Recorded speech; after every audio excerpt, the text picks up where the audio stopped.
কোরআন কারীমের সবচাইতে দামি সূরার নাম কে বলেন? কি সূরা ফাতিহা না সূরা ইয়াসিন? বলেন। সূরাতুল ফাতিহা। কোরআন কারীমের সবচাইতে দামি সূরার নাম কি? আ'যামু সূরাতি ফিল কোরআন হিয়া সূরাতুল ফাতিহা। কোরআন কারীমের সবচাইতে দামি সূরার নাম হচ্ছে সূরাতুল ফাতিহা। এটা কিরকম দামি দেখেন। আল্লাহ রাব্বুল আলামিন এই দামি সূরাটাকে তাওরাতের কিতাবের মধ্যে দিলেন না, মূসা নবীর উপর নাজিল হয়েছিল তাওরাত। আল্লাহ রাব্বুল আলামিন তাওরাতের মধ্যে সূরাতুল ফাতিহার মতো সূরা দেন নাই।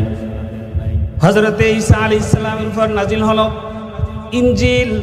ইনজিলের মধ্যে আল্লাহ রাব্বুল আলামিন সূরা ফাতিহার তুলনা হয় এমন কোন সূরা সেখানে কোট করেন নাই।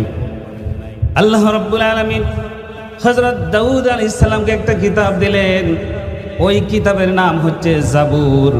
ওই জাবুর কিতাবের মধ্যেও সূরাতুল ফাতিহার মতো তুলনা হয় এমন কোন সূরা আল্লাহ দেন নাই। শুধু তাই নয়, কোরআনে কারীমের মধ্যেও আল্লাহ রাব্বুল আলামিন সূরা ফাতিহার মতো সূরা ফাতিহার সাথে তুলনা করা হয় এমন মর্যাদাবান সূরা দ্বিতীয় আর কোন সূরা নাই। বলেন সুবহানাল্লাহ।